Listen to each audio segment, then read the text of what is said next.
What you are seeing right now on your screen is just opposite of the thing your device is made up of. This is antimatter.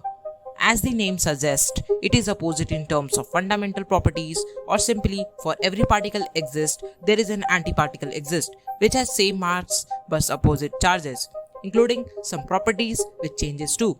In antimatter, charge of electron becomes positive, charge of proton becomes negative, which is just opposite of what you find in atom belongs to matter. And when you talk about neutron, which has no net charge in its both formats.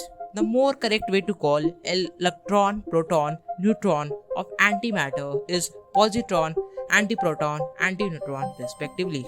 The word antimatter was first proposed by British physicist Paul Dirac in year 1928 as a result of solving an equation ending up with two results, like how under root 4 has two results, one positive and another negative, which gave an idea to Dirac, concluding might be another version of electron exist, say anti-electron or what we call as positron, which has positive charge instead of negative. The most fascinating thing about antimatter is you can't store this in anything. The reason behind this is because they gets vanished with flash energy emission, or say with energy radiation, when antimatter came in contact with matter.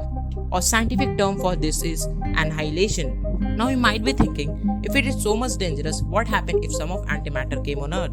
Luckily, I am happy to say in the universe there is no antimatter is in existence, at least as far as astronomers and physicists knew. This finds its history billions years ago before Earth's existence, Big Bang. Some theories are saying, or what we call as asymmetry matter-antimatter problem.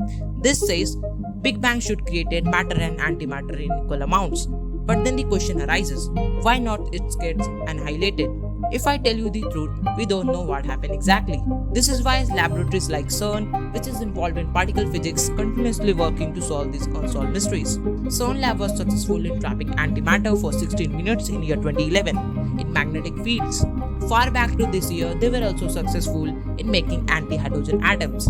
As these particles were so energetic, traveling with speed almost equal to speed of light, and hard to store, they didn't let scientists to conduct experiments on them, later on followed by annihilation. In current scenario, we have very advanced instruments like Large Hadron Collider, using which we accelerate protons, making proton beam of very high speed equal to speed of light, and let them collide.